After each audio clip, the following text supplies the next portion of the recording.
Hello there people, this is Brucey or Nintendo Bruce, and this is the second part of the Decade Duels match between me and the Beast 007, and boy is it right down to the wire.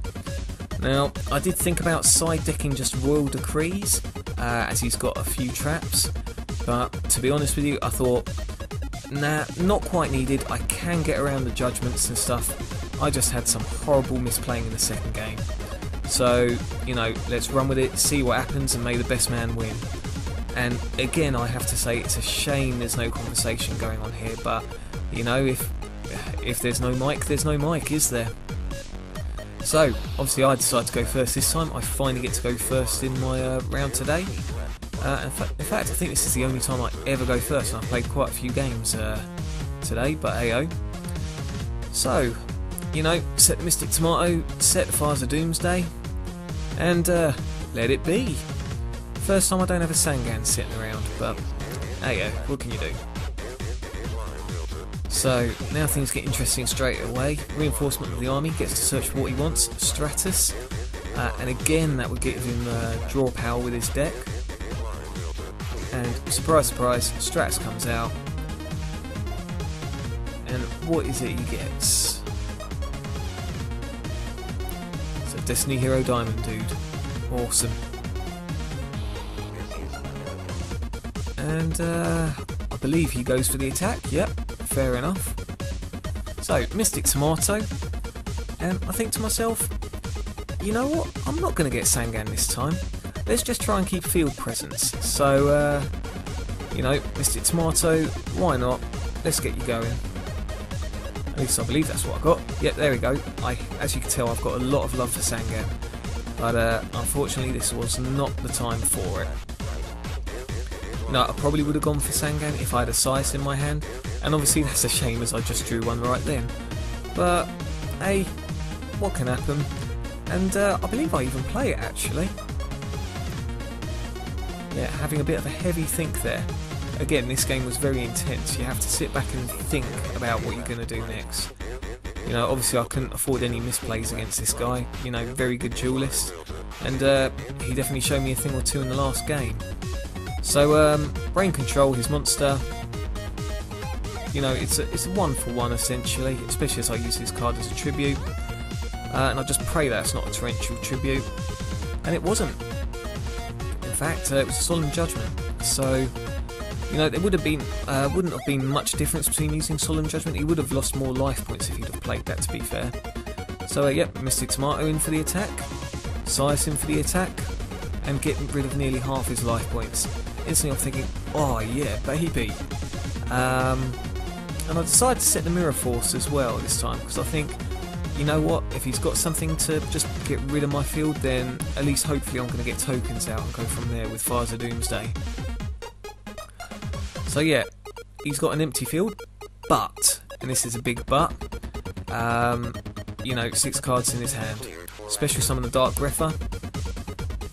Bearing in mind it's a special summon, he's still got a summon to come. And what is it he bungs in? I forget at this point, he plays a blinding hand here. See it? Plague Spreader. Amazing. You know, what can you do? So obviously he's going to get that out. I believe he was going to get that out anyway.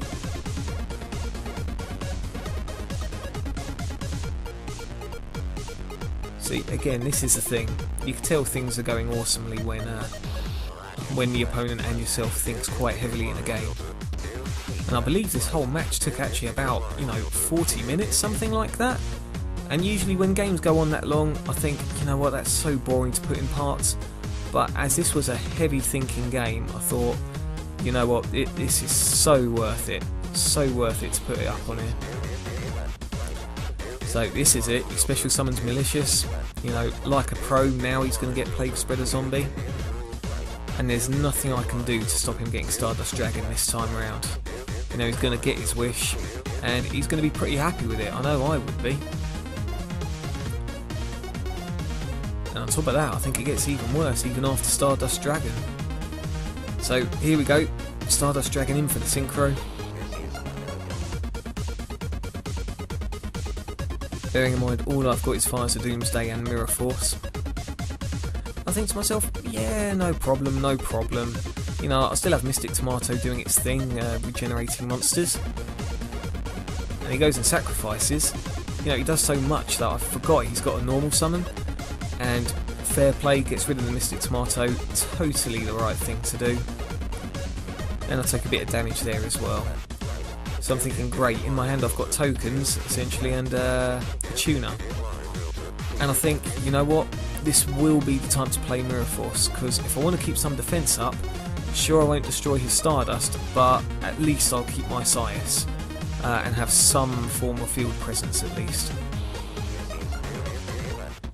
So yep, Mirror Force negated, but what can you do? And he goes for the suicide here. And I think, what's he doing? What's he up to? But you know what? Fair play, because at the end of the day, he's still got a Stardust in hand, and that's not a monster to snuff out at all. So, end phase, and I think just by sheer fluke, let's activate Fires of Doomsday anyway, because if I, you know, want to do a summon in the next turn, I can't if I've already played Fires of Doomsday. And here he comes with the Stardust. So I think, right, you know what, Destiny Hero Plasma, I need you now so bad. And the heavens opened and they gave me a Destiny Hero Plasma. And think about it for a little bit, because I couldn't quite believe it. And then go, okay, here we go, just mash the A button as quick as you can. 1, 2, 3, let's get it on, baby. And now this is one of the few things Stardust can't negate. I'm not destroying him, I'm just, well, eating him, I guess you could say. And I'll get some tokens for my amusement as well, which works out perfect for Plague Spreader, to be honest with you.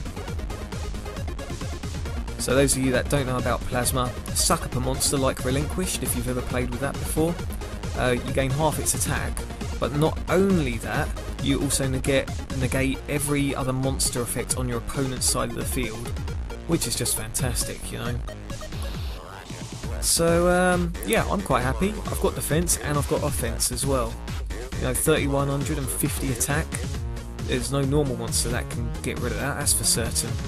And with only 2 cards in his hand, I thought I nailed him. But he thinks. I'm thinking, you know what? This isn't over yet. He's actually got something planned. So he has a good old think. I totally forget what he does here. I think he wants to reborns or something like that.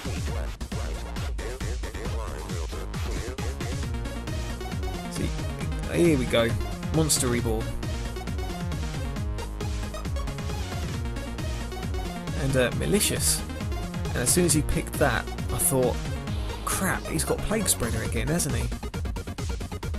Was it Plague Spreader? Actually, I can't remember. Oh, that was it. Emergency Teleport. So he's got rid of his whole hand.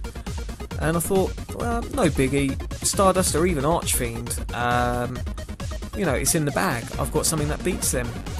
You know, perhaps he's just trying to stall off a little bit just by summoning a really powerful monster on the field. But it wasn't quite that easy. This guy knows his deck like the back of his hand and all the combos by the looks of things. And Colossal Fighter, yep, he's still going to lose life points, but at least he's still going to have a monster on the field. And it's just as well I had his effect negated, otherwise he would have whooped my Plasma there. And he starts going for my tokens. I'm thinking, oh crap, no, I can't get Armory Arm out. So now I pick up Grind Golem, and I think, well, this is interesting. I can definitely use the counters, and then get Armory Arm out if I wanted. So I think to myself, okay, don't be hasty, let's just set the Plague Spreader zombie. And even if it goes in the graveyard, I've still got a draw in hand, and I can use that to get Plague Spreader Zombie out, and then use Grinder Golem tokens.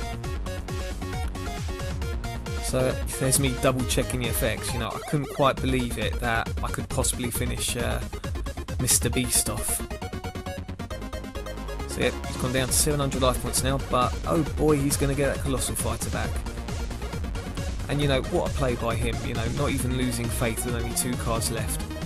And, you know, he makes a brilliant play by getting something out that just constantly regenerates. So, here we are. Now, I believe he draws a Dark Greffer here as well. So here we go, he's on the attack, summons Dark Greffer. Now, something he pointed out to me a little later actually was, why did he put Dark Greffer in attack mode?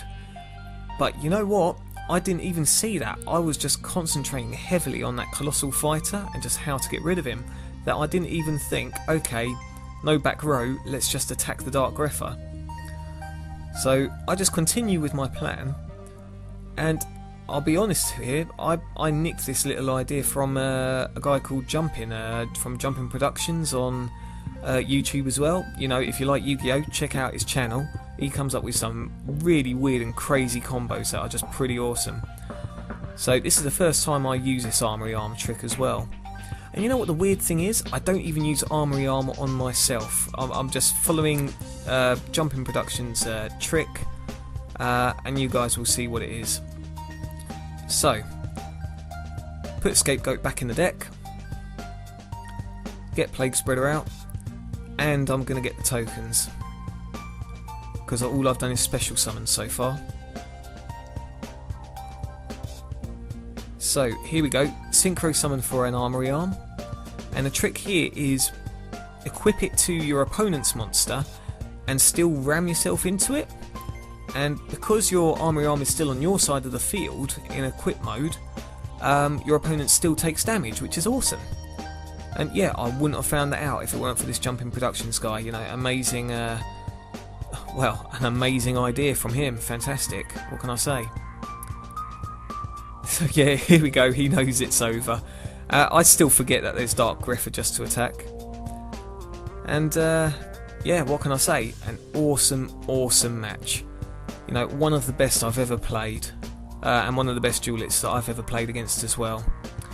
So, if you guys, as always, have any comments, then great, you know, post them below, we'll have a discussion. And if you like the match or love it, then like or favourite it respectively. And yeah, hopefully I shall see you guys again soon. Take care.